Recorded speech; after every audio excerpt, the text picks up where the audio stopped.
Hi, this is Rose with Crafty Night Owls. I'm an independent Stampin' Up! Demonstrator, and today I'm going to show you a project using the Gnome for the Holiday stamp set. Now, this is the project. You look right here. It's a gift card holder, and oops, it has a magnetic closure. Hear that? I think it's so fun to hear it snap together. I did get this idea from another demonstrator, and I don't really know her name, and I'm not sure if I can even pronounce it, but I watched her YouTube video. It says Benedicite Oreleger. I don't know. I probably butchered that and everything, and she made a couple of different samples with this gift card holder. Her language is not English, and so I couldn't quite understand everything she said. Actually, I understood nothing, but I do speak crafting, so I was able to figure out this project by just watching her video and looking at her layers and how she designed it. Now, I think their cardstock is a different size than ours. They might use, I think, like A2 or something like that. I don't know. I'm gonna sound stupid, so I'll just stop. So anyway, I made this using our measurements and inches and centimeters and all that, and well, just inches really. And so anyway, I also noticed that after I made it, my gift card would not lay landscape. It would only go in this way. So this time I'm going to kind of remake it with this little bit bigger version and see if that works. But right now you would have to put your gift card standing up portrait style, and so either way works, or you can even put cash in there, you know, fold up some dollars and put them in there. I'm going to use the paper that comes with the Curvy Celebrations bundle. That is a new release this month, and it's good through the not the end of December, January 4th. It's good through January 4th. And this DSP pack is really nice. And it is called the Classic Christmas 6x6. And I love it. So we're going to use a different one on our sample today. If you want any information on that, or if you'd like to order it, make sure and visit my website, rosecastillo.stampinup.net, and you can place an order there. And then this is the Gnome for Holiday stamp set. I have a gnome theme at Christmas, so I just had to get this set. It was like one of those must. We're also going to use this Stitch So Sweetly dies. Oops, I just dropped something. These dies here, we use this little label, and then we also use one of these scalloped rectangles, not squares. I was gonna say rectangles. I'm also using a bunch of our blendability Stampin' Blend, sorry. They used to be called blendabilities, I think. And then we are going to use a circle punch. It doesn't matter what size you have. This one happens to be retired. It's the 1.5 inch. And then we're using cherry cobbler. We're using one of the cherry cobbler patterns for our card, and we're using crumb cake and whisper white. I did use some tear tape to assemble this here, but on this one here that I made a little bit bigger, I actually used our liquid glue so I could get a thinner strip under there so I would have more room to slide in and out the gift card. So anyway, that's just a thought. If you want to make the bigger version, this one is just 1/4 inches wider.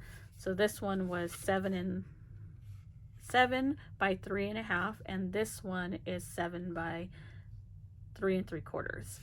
So this will actually fit the gift card this way. This one will not. So it's up to you how you make it. And then this piece is scored at 1/2 inch and 5 inches. And then you're going to fold up, glue here, and then this is going to attach to the inside of the card. So I'll show you that in a little bit. Let's go ahead and put together our card. Our card base is actually 9 1/4 by 4 1/4. I cut a little strip off here I believe it's 1 3/4 that I cut off there, and then we're going to layer it with this crumb cake piece that's 4 1/8 by 3 5/8, and then the DSP is 4 inches by 3 1/2. We're going to layer these, and I'm just going to use some liquid glue because this is my favorite glue. I've used the new glues, the Stampin' Seal, but I still always tend to go, and it's a great glue, I just tend to go to the green glue as my go-to. So we're just going to layer this, and then we're going to layer it right on the front of our card with, again, the mono liquid glue. It's just my favorite. I feel like it gives me more flexibility to move something if I didn't quite put it down straight the first time. So I just really like that. Now, some people have a hard time handling the liquid glue and they squeeze out too much. I think if you just kind of practice with it, you eventually get the hang of, you know, just not squeezing so hard and not putting too much pressure. Now these pieces here, this is a 2 inch by 4 1/4 that's going to go down here on the bottom where we're going to create a pocket. Now we're going to put glue, and you could use tear tape for this if you want, but like I said, I was trying to make sure I'm trying to make sure the bigger piece fits in with no problem, so I'm going to go with liquid glue for this one, and it holds really well. So, and then see, I squeezed out a little too much there, and then that's just going to go there. Before we glue down these pieces, we can glue these together, but we're not going to glue them on here just quite yet because we're going to put our magnetic closure first in between. So I bought some magnets off of Amazon a couple of years ago, I think it was, because I saw some other project and then I never made it. And I really wish I could find, I've seen other demonstrators use like tinier magnets, and I wish I knew where they got them, or I wish I could find them so that I can have smaller ones, because these ones are actually quite big. I'll show them to you. They're these magnetic discs. There was a set of 12. I don't remember what I paid for them because it has been so long. So I'm going to use those two. I'm going to take one of them. Let's try not to lose that. Now if you see, my pocket is right here. Just trying to show you so you can get a visual. I'm going to put this in the center and not all the way to the top so that my paper has some room to glue down. Whoa, that was stickier than a dimensional sticky. Okay, so I'm just going to put that there. It looks right around the middle. And then we're going to glue this down right on top. Now this card is so cute, and it matches my home decor for Christmas, which I haven't decorated yet. So many people are already decorating, but since I host Thanksgiving with my family, I don't decorate until the day after Thanksgiving because I feel like it's wrong to have Christmas decorations up at Thanksgiving dinner. So my husband's been trying to convince me to think otherwise, but I'm not quite convinced just yet. So after you've glued this, take the adhesive off and do that down, you're going to have something like this. Now I took a white gel pen and I just drew little lines all along the edges to do my faux stitching. I just thought it added a little bit of extra. And the reason why I'm explaining is I recently got a comment on one of my old videos of a purse that I did, and I did faux stitching, and they said, how did you do the stitching? And so I just wanted to explain that just in case anybody's watching that's a little bit curious. I'm putting this right in the middle, butted up right against the score line there. And I'm going to peel off the backing to my tear tape, and it's stuck to my finger.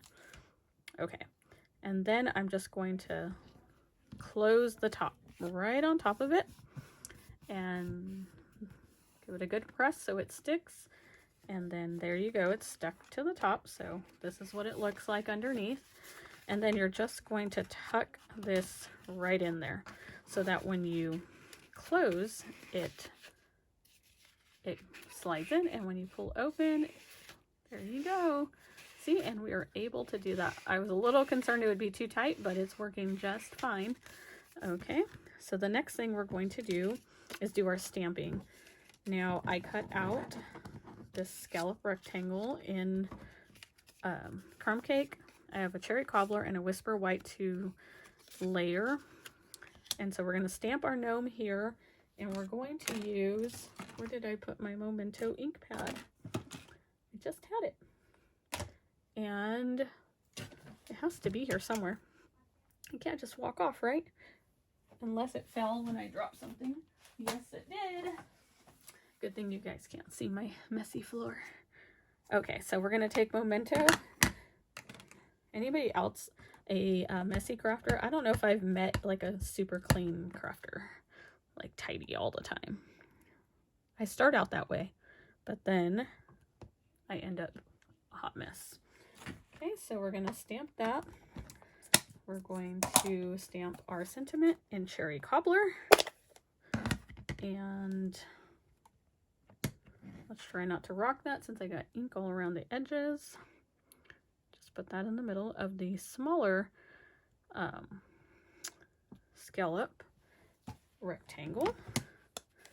And then with our blends, we are going to, I'm not going to show you all the coloring because I feel like most of you probably know how to color, but I like to start with my dark color first, and then I move to my lighter color.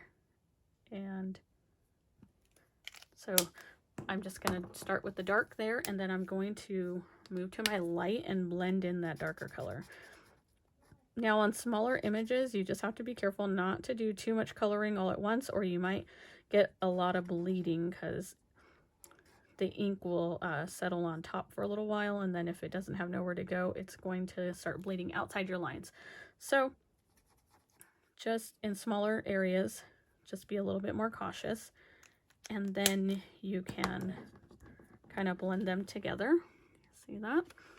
I used the cherry cobbler, and then I used a light smoky slate just to add a little bit of like a shadow right on the brim of each little section on the hat. And then I used my color lifter to kind of lighten that out so it's not so stark, because I wanted white, but I felt like it needed just a little something to give it some dimension. So I felt like that did a really good job. And through the wonderful power of the internet, here's a finished version. So my video is not forever long. If you want to know what other colors I use the dark and light shaded spruce on the ornament. I also used the gray granite and dark gray granite on his beard. And then I used ivory for his nose. And I used the light smoky slate on his boots and the light, where did it go? It's the light basic black. I don't see it. I must have dropped it because a little while ago I hit something and it went flying off. Things went flying off my desk. Okay, so now to show you how exactly I did this enclosure. So I laid this right on top, kind of where I thought it should go. And then I snapped my little magnet there to kind of, but I need to take off my adhesive. Actually, I can leave it like that, sorry. And then let's glue these together really quickly. If you have any questions, make sure to leave a comment in the comment box. I'd be happy to answer any of your questions. If you want to place an order, you can go to my website, rosecastillo.stampinup.net. Make sure to like and subscribe to my channel. I'll just be honest with you, I don't do a lot of videos, but I try every now and then. My life is very busy with 3 little boys, and You can probably hear them in the background. They're playing video games and playing, and it's a little bit loud on a normal. Okay, so I'm going to add some glue right to this, and then I'm also going to put it right over that. Now, once I know, and then I'm going to just kind of put that in the center there, and then hold it down so it can kind of attach and glue. Oh man, I just moved it. Okay, well, we're gonna make it work. Okay, so now that it's glued, I kind of have an idea. I can drop it there and it will attach. So I'm gonna have it there. I kind of keep my finger right about the area. Like, I don't want to go put glue any lower than where my fingers are. And there you go. I'm going to attach this to my card. Oh, get it glued and hold it just for a second, and then it will be done. And there is our gift card holder. Oh, we forgot to glue our sentiment in. Let's do that really quick. I hope you enjoyed this video. Make sure to like and subscribe. Make sure to go to my website if you'd like to place an order. And I hope you enjoyed this tutorial. And I thank you to the fellow demonstrator that made her video in whatever language that was, because I appreciate it. I've made several of these already. We made it for Stamp Club, and I think it's going to be a great gift card holder to use this holiday season. I hope you have a happy Thanksgiving and a Merry Christmas. Bye-bye.